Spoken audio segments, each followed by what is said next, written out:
नमस्कार मित्रों, आलोचना संग्रह फूल सी कोमल वज्र सी कठोर के 9वें अध्याय में आपका स्वागत है।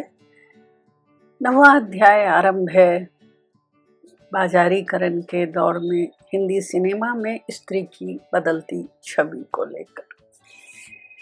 मित्रों, भारतीय सिनेमा का इतिहास विश्व सिनेमा के लगभग समकक्ष है।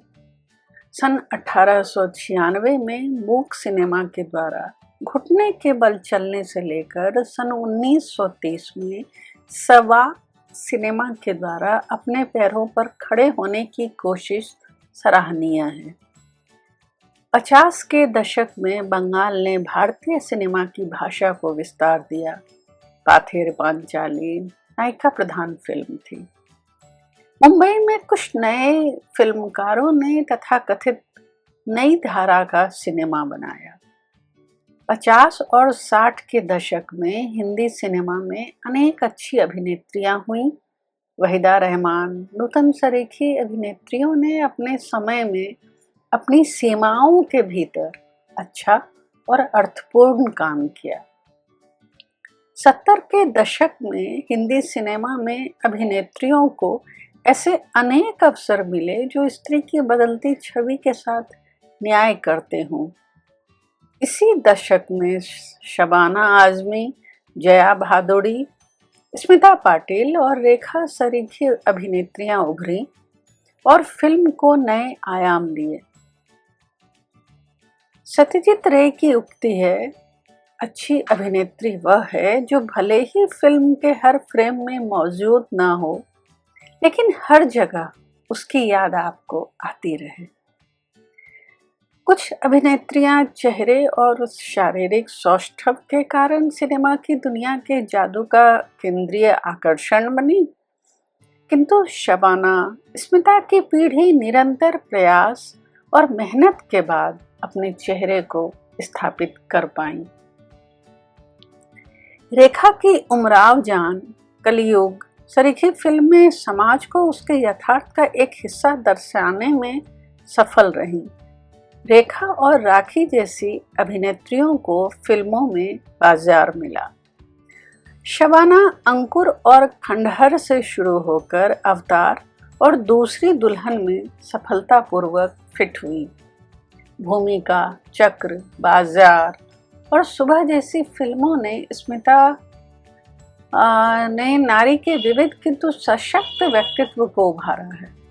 सुबह में स्मिता ने अभिनय के विस्तृत क्षेत्र को सिद्ध किया। हैदराबाद के मुस्लिम वातावरण को आधार बनाने वाली इस फिल्म में स्मिता ने एक नया यथार्थ प्रस्तुत किया। स्वतंत्रता प्राप्ति के लगभग 5 दशक बाद भी आम भारतीय के नारी संबंधी दृष्टिकोण में अंतर नहीं आ पाया। पुरुष प्रधान दृष्टिकोण हर क्षेत्र में व्याप्त और विजयी है। स्वतंत्रता आंदोलन के दौरान स्त्री पुरुष की समानता का जो आदर्श प्रस्फुटित हुआ था, वह ना तो विकसित हो पाया, ना सामान्य जन के विचार और उसका विश्वास बन सका। राजा राम मोहन राय से लेकर महात्मा गांधी और आम्बेडकर तक ने स्वतंत्रता और संप्रभुता के सवाल को सामाजिक परिवर्तन से अलग करके नहीं देखा। हालांकि इस दौर के चिंतकों के दृष्टिकोण में एकरूपता नहीं थी। जनसंचार माध्यमों के द्वारा एक ऐसी उपभोक्तावादी संस्कृति विकसित की जाने लगी जिससे व्यक्ति की स्वतंत्र चेतना और विवेकपूर्ण निर्णय कुंठित होने लगे। जातिवाद, सांप्रदायिकता, धार्मिक तत्ववाद, भाषाई वैमनस्य, अंध क्षेत्रीयतावाद एवं पिछड़ी जातियों के प्रति विद्वेष कभी कभी भयावह रूप में विस्फोटित होने लगे, जिसका शिकार निर्दोष औरतें हुई। शोषण का स्वरूप चाहे जो रहा हो, महिलाओं के साथ बढ़ता दुर्व्यवहार स्पष्ट कर देता है कि हम कैसे भारत का निर्माण कर रहे हैं। एक सभ्य और सुसंस्कृत समाज बनाने के बजाय हम उपभोक्ता समाज ही बना सके हैं, जहां वस्तु, विचार और भावना केवल खरीदी और बेची जाने वाली वस्तु होती है। वहाँ इन सब की कीमत आकी जाती है। जो जितना कीमती है वह उतना अर्थवान है। इस दृष्टिकोण ने केवल उन मूल्यों को संरक्षित और पुष्ट किया है जो नारी जाति की दास्ता को व्यापक और मजबूत करते हैं। मित्रों, हिंदी के व्यावसायिक सिनेमा ने 20वीं सदी की नारी की जो तस्वीर प्रस्तुत की है वह वही है जिसके आदर्श धार्मिक पुस्तकों में मिलते हैं और जो प्राक पूंजीवादी समाज में नारी की वास्तविक स्थिति का प्रतिबिंब है। इसके अनुसार नारी जीवन की इसके अतिरिक्त और कोई सार्थकता नहीं है कि वह अपने पति और बच्चों के लिए अपने दैहिक पवित्रता की रक्षा करे और हर तरह से अपनी पति के प्रति एकनिष्ठ रहे। ऐसा कोई कदम ना उठाए जिससे घर की मान मर्यादा, पुरुषोचित मान मर्यादा पर आँच आए। जो नारी इन जीवन मूल्यों को स्वीकार नहीं करती उन्हें हिंदी फिल्मों में खलनायिका बनाकर प्रस्तुत किया जाता है। नारी के यही दो रूप हिंदी सिनेमा को स्वीकार्य हैं। इनका समसामयिक नारी यथार्थ से कोई संबंध नहीं है।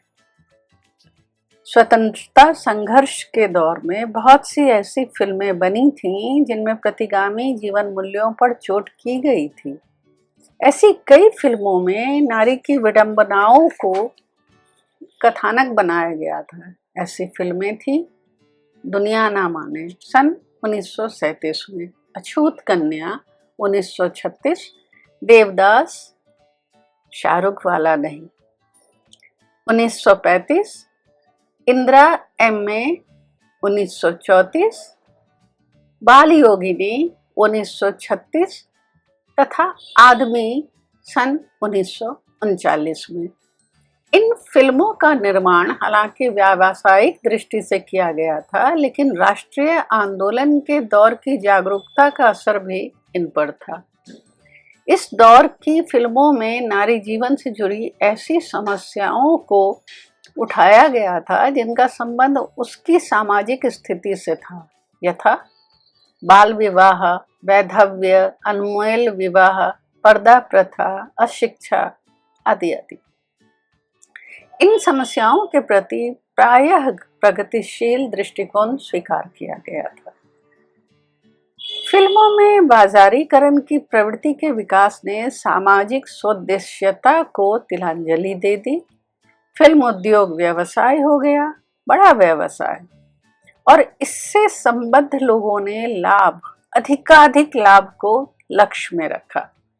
ऐसे लोगों ने नारी के प्रत्येक पक्ष का शोषण किया, उसे ऐसे उपादान में बदल दिया जिसकी खूबियों और खामियों दोनों का व्यावसायिक उपयोग किया जा सके। नारी जीवन की समस्याओं पर आधारित फिल्में भी कृत्रिम आवरण में लिपटी जीवन की यथार्थ जटिलता से दूर बहुत दूर नजर आती हैं। ऐसी फिल्मों का समापन भी तर्करहित और शोषणकारी रूढ़िबद्ध जीवन मूल्य व्यवस्था को उचित ठहराकर होता रहा है। सिनेमा से समाज और समाज से सिनेमा प्रभावित होता रहा है। स्वतंत्रता प्राप्ति के पश्चात नया संविधान लागू होने के बाद विवाह संस्था को अपेक्षाकृत अधिक जनतांत्रिक बनाने के लिए डॉक्टर भीमराव आम्बेडकर ने संसद में हिंदू कोड बिल नामक विधेयक प्रस्तावित किया। इस विधेयक के विरुद्ध रूढ़िवादी संस्थाओं और व्यक्तियों ने भयंकर हंगामा किया। परिणाम स्वरूप पूरी तरह तो नहीं, किंतु कुछ सीमा तक स्त्रियों के हितार्थ कुछ कानून ही बन पाए। डॉक्टर आम्बेडकर का यह योगदान नारी के हित चिंतन का प्रमाण है। हिंदी सिनेमा में तब से तलाक, पारिवारिक एवं सामाजिक पृष्ठभूमि फिल्मों का मुख्य विषय हो गई। उस समय की बनी इस प्रकार की प्राय सभी फिल्मों में तलाक को अभारतीय घोषित कर उसकी निंदा की गई तथा उसे भारतीय संस्कृति के प्रतिकूल बताया गया। छठे और सातवें दशक की फिल्मों में विशेषकर स्त्री पुरुष के दाम्पत्य संबंधों में प्रतिगामी रुख अख्तियार किया जाता रहा। साथ ही विशाल संयुक्त परिवार के गुण गिनाए जाते रहे। इसके टूटन में किसी आधुनिक शिक्षित बहू का हाथ दिखाया जाता, जिसे तिरस्कृत कर पूरा परिवार फिर एक हो जाता। भाभी, खानदान, तीन बहुरानियां, दो रास्ते सदृश फिल्में इसी परंपरा को पोषित करती हैं। 7वें दशक के उत्तरार्ध तक आते आते आर्थिक संकट तथा नई परिस्थिति के दबाव में संयुक्त परिवार के प्रति मध्यवर्गीय लोगों के भावात्मक लगाव में कमी आने लगी। युवा हो रही पीढ़ी के लिए संयुक्त परिवार ही कलह की युद्ध भूमि बन गई, जिसका असर फिल्मों पर भी दिखता है। पारिवारिक फिल्मों की जगह संयुक्त परिवार के बिखराव से दाम्पत्य जीवन के बिखराव ने ले ली। इस पर आधारित पहली फिल्म तलाक थी। 7वें दशक में ऐसी कई फिल्में बनी जिसमें पति पत्नी के संबंधों में तनाव, उनका अलग होना और अंत में पुनर्मिलन दर्शाया गया था, जैसे कि कोरा कागज, अनुभव, आविष्कार, दूरियां, गृह प्रवेश, थोड़ी सी बेवफाई, जुदाई, ये कैसा इंसाफ जैसी फिल्में हमारे समाज के बदलाव का सूचक थी। जया, शबाना, रेखा व अन्य अभिनेत्रियां भी इन फिल्मों में यह धारणा पुष्ट करती रहीं कि अलगाव के बाद भी प्रेम की भावात्मकता में कमी नहीं आती। इसलिए अलगाव या तलाक के बाद भी औरत किसी अन्य पुरुष के साथ घर बसा ले, ऐसा दर्शाने का साहस व्यावसायिक फिल्में नहीं कर सकी थीं। फिल्मों में पति पत्नी के कड़वे हो रहे संबंधों के सामाजिक यथार्थ को तो उभारा गया, किंतु प्रस्तुति में दृष्टिकोण पुरुष प्रधान ही रहा। पति पत्नी के बीच तीसरे का प्रवेश और उससे उत्पन्न गलतफहमियां, जैसे कि फिल्म अनुभव और गृह प्रवेश। इसी तरह कामकाजी पति पत्नी के बीच उत्पन्न तनाव, इसकी वानगी आप फिल्म दूरियां और ये कैसा इंसाफ में देख सकते हैं। पति पत्नी के परिवार के अन्य सदस्य के कारण उनके बीच उत्पन्न दरार की वानगी हमें फिल्म कोरा कागज में मिलती है। पति पत्नी के भिन्न जीवन मूल्यों से उत्पन्न तनाव फिल्म श्रीमान श्रीमती और स्वर्ग नरक में दिखाई पड़ती है। प्रत्येक फिल्म का समापन पुरुष के समक्ष स्त्री के नत होने से हुआ है। ऐसी फिल्मों में स्त्रियों का नौकरी पेशा होना, उसका शक्की स्वभाव, स्त्रियों के द्वारा पश्चिमी जीवन शैली अपनाना तथा उसकी कलह करने की प्रवृत्ति को ही मैं दोबारा दोहराती हूँ, उसकी यानी स्त्री की कलह करने की प्रवृत्ति को ही दाम्पत्य जीवन के बिखराव का मुख्य कारण माना गया है।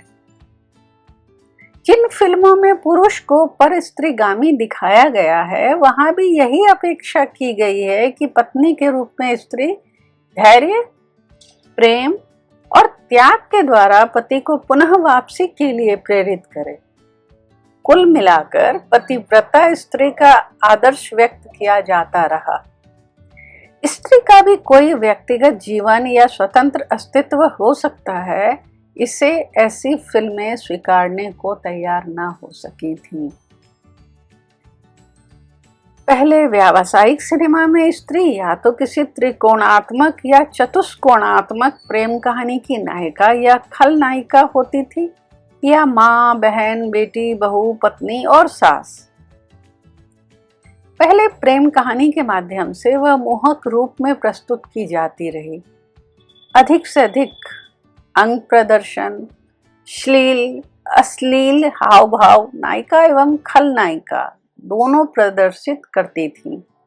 अंतर मात्र यह होता था, खलनायिका होटल की कैबरे डांसर या खलनायक के मनोरंजन का साधन होती थी, नायिका कोमल और शर्मीली।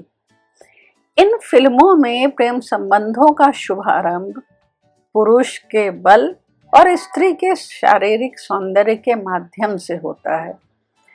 गुंडों द्वारा नायिका के बलात्कार की कोशिश और नायक द्वारा उसकी रक्षा कहानी को आगे बढ़ाती हैं। ये फिल्में नारी के दैहिक पवित्रता संबंधी परंपरागत धारणा पुष्ट करती हैं। इन फिल्मों में नारी सौंदर्य का अर्थ है पुरुष की यौन इच्छाओं को तृप्त करने का माध्यम। नायिका और खलनायिका दोनों ही पुरुष की भोगिया होती हैं, वस्तु मात्र। इन फिल्मों में पुरुष बल से आतंकित स्त्री अपनी दैहिक पवित्रता अक्षुण्ण रखने हेतु अधिक चिंतित दिखाई देती है, एक मानवी के रूप में अवमानित होने हेतु नहीं। इन फिल्मों में बलात्कार से प्रताड़ित स्त्री के मुंह से बार बार अपने पति या प्रेमी को यही कहलाया जाता है कि मैं अपवित्र हो गई, अब मेरे पास तुम्हें देने के लिए कुछ नहीं है। ऐसी फिल्में स्त्री के अंतर्मन में शारीरिक शुचिता को लेकर एक ग्रंथि बना जाती, जिससे वह पूरी जिंदगी उबर नहीं पाती। ऐसी फिल्मों के संदर्भ में एक प्रश्न उभरता है कि क्या स्त्री केवल योनि होती है? यौन शोषण से उनकी दैहिक और मानसिक क्षमता क्या वाकई कम हो जाती है? प्रश्न आज तक वहीं का वहीं खड़ा है। व्यावसायिक हिंदी फिल्मों में बलात्कार या यौन शोषण के दृश्यों के प्रति जो रवैया व्यक्त होता है, वह इसी अमानवीय मनोवृत्ति को बढ़ावा देता है। इससे क्रूरता और हिंसा की मात्रा बढ़ी ही है। शोषित स्त्री की व्यवस्था दर्शक को रोमांचित करती है और उसकी प्रतिहिंसा इस यथार्थ को स्थापित करती है कि कानून अपंग है और समाज चेतना शून्य। फिल्मों ने स्त्री की दोयम दर्जे की स्थिति को महिमामंडित किया है। नायिका को सीता, सावित्री और अनसुईया सरीखी दर्शाकर खलनायिका को पश्चिमी अंधानुकरण में स्वच्छंदता का गलत बोध करता दर्शाकर आदर्श नारी मातृत्व का पोषक होती है। माँ के अतिरिक्त अन्य सामाजिक भूमिका की कल्पना 8वें दशक तक की फिल्मों में नहीं की जा सकती थी। माँ हिंदी फिल्मों का महत्वपूर्ण चरित्र है। माँ को केंद्र में रखकर बनी अधिकांश फिल्में बॉक्स ऑफिस पर सफल हुई। मदर इंडिया, दीवार, माँ इसके बेहतर उदाहरण हैं। माँ पर केंद्रित फिल्मों में माँ का त्याग, ममत्व और करुणा उभारा गया है। माँ त्याग, ममत्व और करुणा की प्रतिमूर्ति होती है। बहुत ही कम फिल्में ऐसी हैं जिनमें माँ की इससे अलग छवि दर्शाई गई। माँ के बुरे चरित्र का अर्थ है सौतेली माँ। भारतीय परंपरा के अनुसार सौतेली माँ का नकारात्मक स्वरूप घोषित है। हिंदी फिल्मों में माँ आदर्श की प्रतिमूर्ति है, मगर सौतेली माँ खलनायिका।